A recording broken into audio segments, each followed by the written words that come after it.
My name is Afam. I'm a clinical pharmacist. I'm co-founder of Drug Frontline. Drug Frontline was formed to promote medication safety. Worldwide, there's a lot of harm due to medication errors.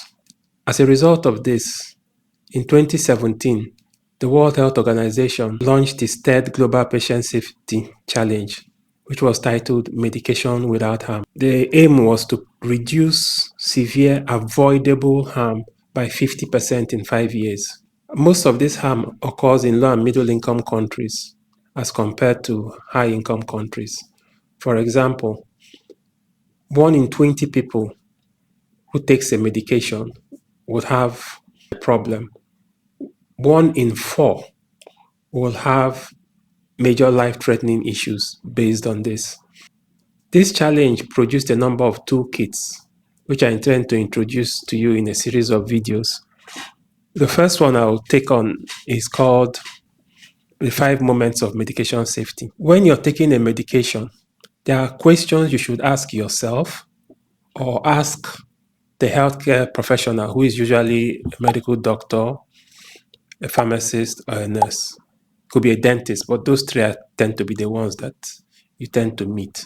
The first instance, the first dangerous moment is when you're being prescribed the medication for the first time. That is taking. When you are starting the medication, sorry, not when you're taking the medication, when you're starting the medication. So the first question you should ask the person is, what is the name of this medication? What is the name of this medication? And the name you want is the generic, what we call the generic name. That is the scientific name. The trade name, for example, I'll give you a popular drug in Nigeria that we take for pain and fever, paracetamol. A very popular brand is Panadol. No, I don't want that. The name you want is paracetamol. So that is the first question. If you can't cross this bridge, that's a red flag immediately. If the healthcare professional is not going to tell you the name, and says, oh no, you don't need to know the name, that's a red flag.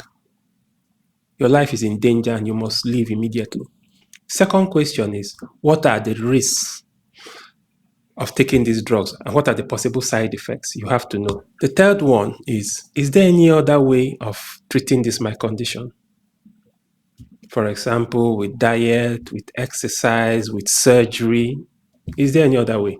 At that same moment, you should also tell the healthcare professional any allergies you have. Also, any health conditions you might have, because you might be there for, say, high blood pressure. But it's important to tell the medical doctor, for instance, if you're also diabetic.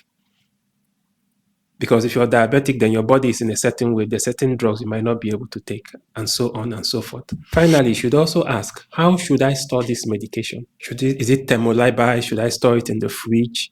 Should I store it away from sunlight? Doesn't it matter? Must it be inside the packet? And so on. That is the final question. That is the first part. That is the starting of the medication. The second series of questions you should ask is, taking my medication. When you are taking the medication, actually putting it inside you. Most of these questions probably fall to the pharmacist. If you are an outpatient or if you're on admission, questions might be asked of the nurses. You will ask, for instance, should I take it before meals? Should I take it after meals? Sometimes it matters, sometimes it doesn't matter. Or should I take it in the night? Or should I take it in the morning? That's a very important question. And then you should ask, is there anything I should know whilst taking this medication as regards food or regards drink? Because some drugs don't go well with milk or with alcohol. You should also ask. You should also ask, what if I miss a dose? Because we're all human beings and we forget, especially if you're getting better, you might forget. Maybe you were to take it 3 times a day and you missed the afternoon dose you were to take by 2 p.m. and it's now 4 p.m. or 5 p.m. Should I still take it or wait for the evening dose? Or should I take double in the night to make up for the one that I missed in the afternoon? You should ask and you should be told. That is now taking of the medication. Now the third part is what? adding. This is another dangerous moment. It might not be with that same physician. It could be with somebody else. Maybe you're already, like in the case I gave, you're already diabetic and you're taking anti-diabetic medications.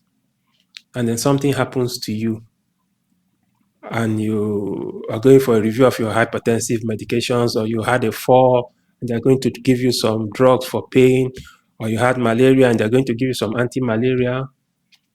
It's another dangerous moment when they're going to add another medication. So you should ask, do I really need this new medication, or can I do without it? You should ask. You should ask, are there any possible drug interactions between this medication you're about to give me and the one I already had, the one I'm already taking? You should ask, if after I leave here and I start taking the medication and I suspect a drug interaction, because some drugs don't get along with each other. They're okay by themselves, but when you put them in the same house like human beings, they create issues. Supposing you suspect a drug interaction, what should I do? And then sometimes we are concerned about managing multiple medications, like up to 5 or more. Because a lot of us, as we get older, we have multiple morbidity. Cholesterol is high, we are diabetic, we are hypertensive, we have chronic pain due to osteoarthritis or something, and we're taking this and we're taking this. Can I manage all the different medications without forgetting them, without making mistakes and taking 2 of this instead of 1 of this? You should ask all those questions, because that's another dangerous moment, the moment where medication is added. Then the fourth one is reviewing a medication. First, you should have what we call a handheld patient list. I do that for patients since I was a very young pharmacist. I write down all their drugs on a piece of paper and I say, this drug is for this condition, this drug is for that condition, this drug is for that condition. Every patient should have it. And you should ask, all these drugs that you're giving me, am I going to take them for life? How long should I take them? For instance, if you are giving antibiotics, you should take the antibiotics until, if the physician prescribed it for, say, 5 days or 7 days, you should take it for the entire length of the 5 days or 7 days, even if you start getting better, which is different from if it was for pain. If it was pain, sometimes we write pain medication to take PRN when needed, but not more than, say, 3 times a day. So if you're feeling pretty good in a certain day, you might need to take it only once, and so on and so forth. So the reviewing of the medication is very important. And you know what they say? If you ain't broke, don't fix it. Not with medications. We always review medications, because you can get better or you can get worse. You can have new illnesses that might make us want to change your medication. You might not be doing as well as we thought you were on a medication, so we want to change it up.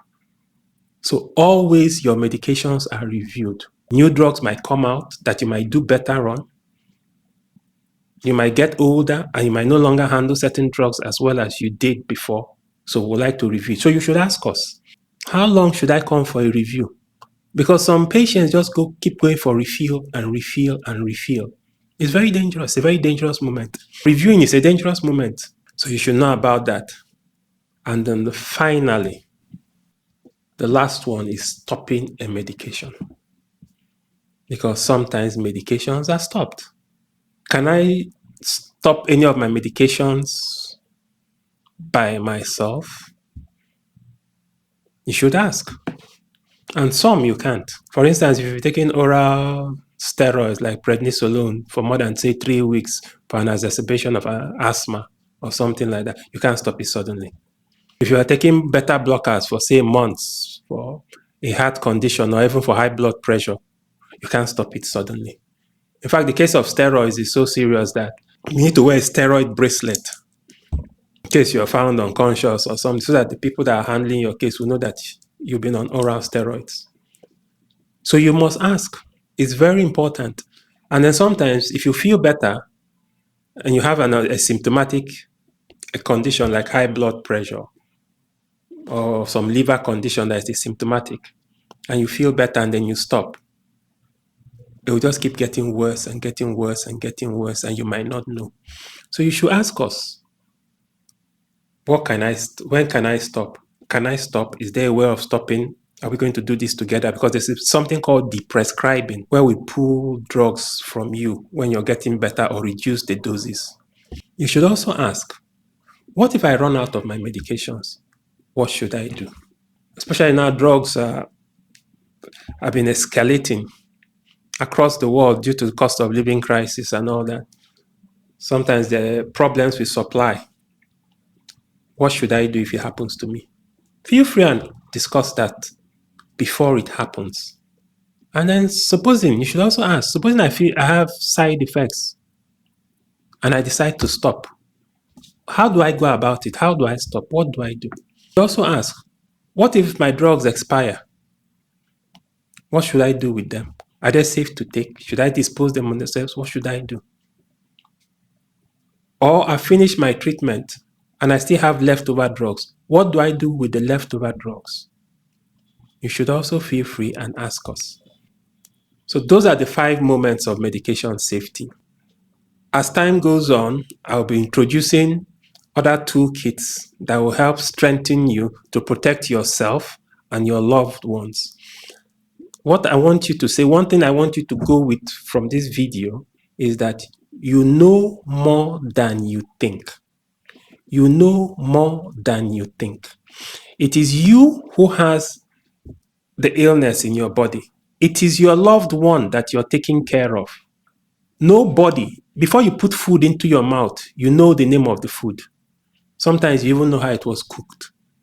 How much more drugs? And most of the harm that happens to patients, most of the avoidable harm is due to medicines and therapeutic interventions. So based on your posts, your comments, which I will try to reply and interact with every single one, I will know which direction to go into and the level of details to be given.